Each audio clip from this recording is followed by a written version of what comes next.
안녕하십니까 구독자 여러분. 오늘은 24년 12월 15일입니다. 전국 영업용 화물차 번호판 시점 알아보고 가겠습니다. 먼저 대표님 본인 소개 좀 해주세요. 예, 안녕하세요. 전국구 영업용 갈산상사 이원복입니다.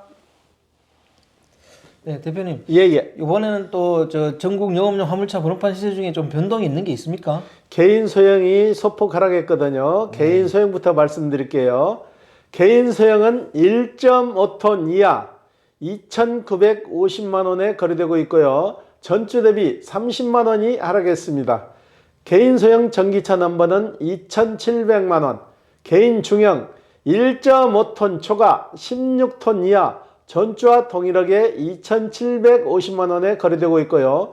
개인 대형 16톤 초과 3,600만 원에 거래되고 있습니다.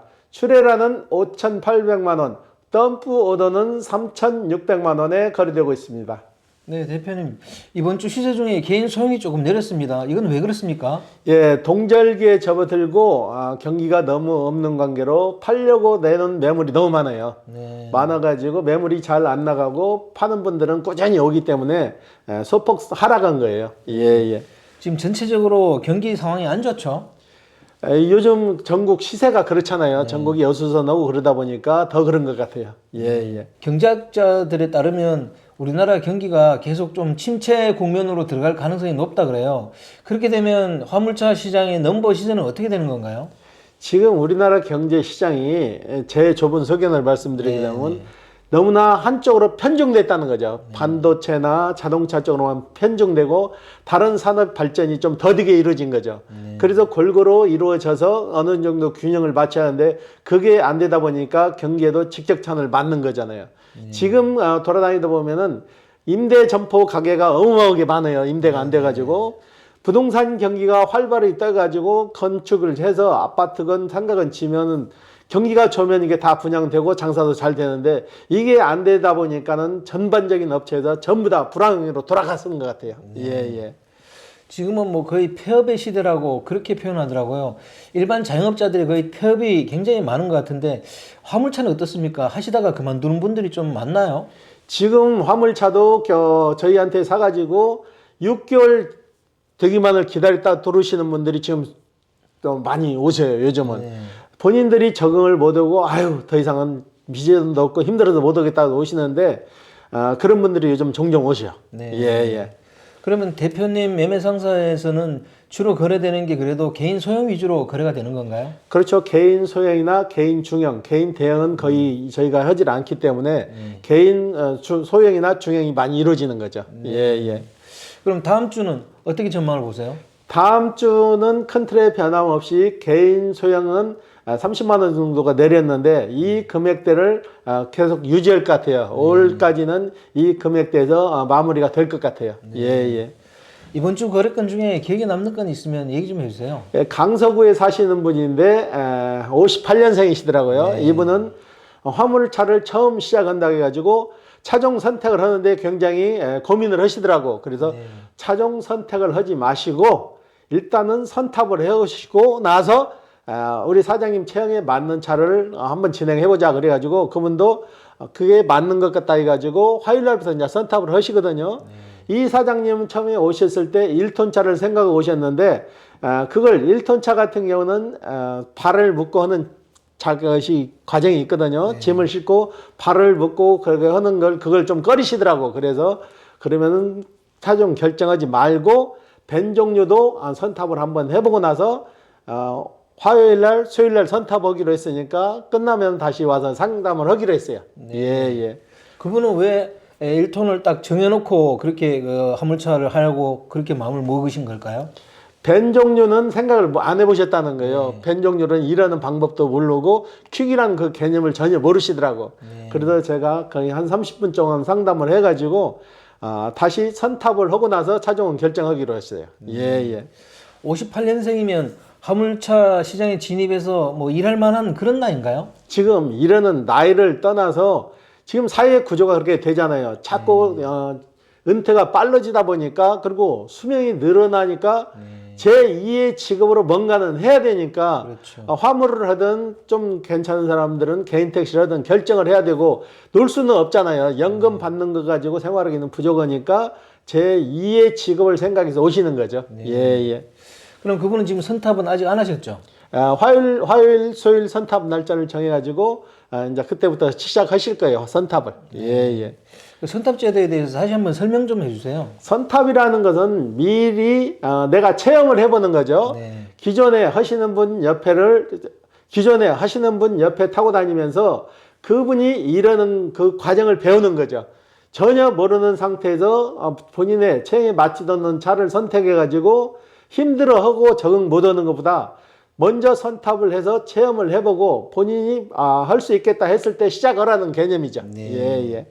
선탑을 하게 되면은 그래도 실제 어떤 일을 하는지도 다 보게 되고 그러니까 큰 도움이 되겠죠. 그렇죠. 그 과정을 어느 정도는 조금이라도 아니까 좀 부드러워지는 거죠. 예. 어떤 분들은 그 댓글에 그런 걸 달아놨더라고요. 화물차는 1톤이 수입이 좋아요. 이런 댓글을 달아놓은 분들이 있던데 실제로 1톤이 가장 수입이 좋은 건가요? 이러는 방법의 차이인데 1톤이 수입이 좋고 벤 종류가 안 좋은 건 아니에요. 이러는 방법의 차이죠. 이러는 방법의 차이인데 지금 1톤 갖고 돈벌이 잘하시는 분도 있고 못 해가지고 파시는 분도 있고 그러는데 본인이 무슨 일을 어떻게 열심히 하냐에 따라서 달라지는 거지 1톤이나 벤이나 구분은 없는 거예요. 예. 대표님, 예. 화물차 처음 진입하시려는 분들이 항상 차종을 가지고 고민을 많이 하시는 것 같아요. 1톤 차로 할 건지, 스타리아로 할 건지, 스포츠카로 할 건지, 그걸 가장 고민을 많이 하시는 것 같은데, 거기에 대해서 대표님께서 조언 좀 해주십시오.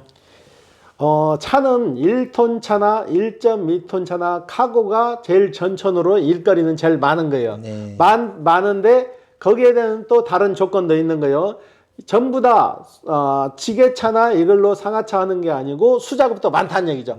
수작업도 많아서 일일이 내려주고 올려주고 해야 되는 것도 있고 높은 층까지 올려주는 것도 있어요. 그러다 보니까 그걸 싫어하시는 분은 1톤을 절대 해서는 안 되는 거죠. 1톤을 하시게 되면 이런 분은 낭패를 보시는 거죠. 그리고 벤 종류 같은 경우는 어느 정도 배타령이 돼야만이 수익을 내는 구조예요. 짐을 하나만 싣고 가서는 절대 수익이 나질 않아요. 1톤에 비해서 벤 종류는 운반비가 좀 약해요. 그렇기 때문에 2개, 3개를 차고 가야 되는데 초보자들은 절대 2개, 3개를 차고 운반할 수가 없는 거죠. 그렇기 때문에 어느 정도 과정을 거쳐야 된다는 얘기죠. 1톤이 좋냐, 벤 종류가 좋냐 하는 것은 이러는 사람의 역량에 따라서 달라지는 거예요. 예. 그리고 이제 저희들이 그동안 추진했던 국민동의청원 2건이 오늘 마지막입니다. 그걸 이렇게 들여다보니까 화물차 주선사 운송 수수료 인하에 관한 청원권은 8,000명이 넘게 동의를 해주셨더라고요. 이건 왜 이렇다고 보십니까? 화물차 주선사 수수료 인하에 관한 청원 같은 경우는 소형차, 중형차, 대형차에 다 공통점이 되잖아요. 그런데 그거는 8,000명이 넘어가지고 어느 정도 호응을 받았는데 미터기 장착법에 관한 청원 같은 경우는 거의 소형차 하는 분 위주로 이루어진 것 같아요. 그리고 저희가 한꺼번에 2건의 청원을 하다 보니까 한쪽으로 치우친 것 같아요. 한쪽으로 좀 치우치고 2건이 똑같이 올라다 보니까 동의 위 것만 했고 밑에 거는 청원을 안 해주신 거죠. 그래서 그 청원 결과가 나온 것 같고 이번 청원 결과를 저희는 검토를 다시 해가지고 판단을 할 건데 이 청원 자체가 잘못된 건 아니잖아요. 해가지고 8,000명이라는 그 청원 동의해 준 것만 해도 어마어마한 거예요. 일반 청원 동의해가지고 8,000명 넘은 과정도 대단한 거라고 봐요. 그것도 못 해가지고 희지부지해서 끝난 것도 많은데 다음에 다시 시작하게 되면은 주체가 제가 아니고 다른 주체가 돼야 될 것 같아요.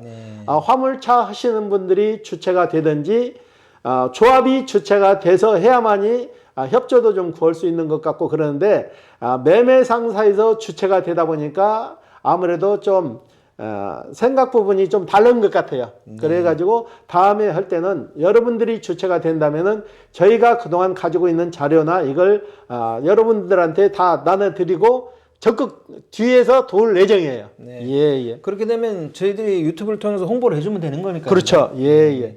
그리고 누군가가 다시 한다 그러면 이걸 한 건 한 건 나눠서 이렇게 따로따로 해야 된다 이런 얘기를 하시는 거죠? 그렇죠. 한꺼번에 두 건을 하니까 두 건 다 지지부진해도 끝났는데 화물차 주선사 수수료 인하 건은 소형이나 중형이나 대형이나 다 해당 사항이 되잖아요. 네. 그러니까 이건 호응도가 좀 더 높은 거죠.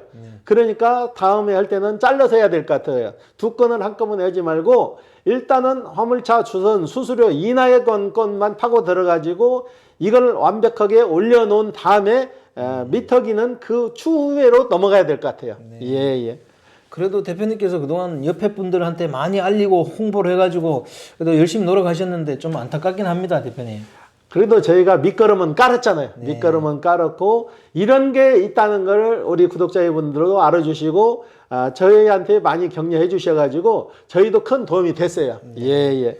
저도 옆에서 대표님께서 열심히 하시는 모습 보고 가슴이 뭉클했습니다. 이러는 중간에 짬짬이 저희 사무실에 방문하셔가지고 저희하고 티타임도 갖고 몇 분은 얘기도 하고 계셨는데 이게 잘 되려면은 조합이 혁신을 해야 돼요. 조합이 혁신하지 않으면은 다음에 다시 시작한다 해도 조합에서 호응을 안 해주면은 이건 될 수가 없는 문제 같아요. 예.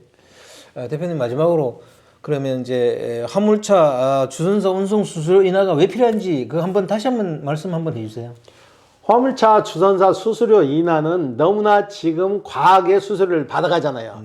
25%라는 수수료가 어디 있냐고요. 대한민국에 지금 참 모순된 법인데 10,000원짜리 일을 하게 되면 2,500원을 떼가면은 기사들 유지비나 차량 유지비나 관리비 빼면은 얼마나 남겠냐 이거죠. 주선사는 배불러지고 기사들은 힘들어지는 그 법 중에서 아주 최악의 법이에요. 이거를 어느 정도 적정순을 맞추자는 거지. 주선사도 먹고는 살아야 되니까 일정 금액은 가져가는 건 이해를 하지만은 너무 과하게 가지지 말고 기사들하고 상생을 하자는 의미죠. 예. 특히 주선사 칼질 문제 이거는 꼭 시정이 돼야 될 것 같습니다. 이거는 적은 차나 큰 차나 다 같이 기사분들이 겪는 내용이잖아요. 그렇기 때문에 이번에는 미약했으나 다음에 시작했을 때는 여러분들이 주체가 되든지 조합에서 주체가 돼가지고 이걸 다시 한번 시작했으면 좋을 것 같아요. 저희도 뒤에서 저희가 유튜브 방송으로나 자료나 해가지고 저희도 해드릴 수 있는 거는 만약에 여러분들이 주체가 된다면 저희도 최선을 다해서 도울 예정이에요. 예. 오늘 인터뷰 감사드립니다. 예. 네, 구독자 여러분, 오늘은 24년 12월 15일입니다. 개인 소형 시세가 조금 빠졌고요. 나머지는 뭐 화물차 넘버 시세는 그대로입니다. 그리고 오늘이 저희들이 추진했던 국민동의청원 2건 마지막 날입니다. 비록 5만 명은 달성하기 어려울 것 같은데요. 그렇더라도 그동안 협조해 주신 분들에게 감사함을 표합니다. 자, 호화전은 다음 주에 또 다른 주제로 구독자 여러분 찾아뵙겠습니다. 안녕히 계십시오. 호호 아디였습니다.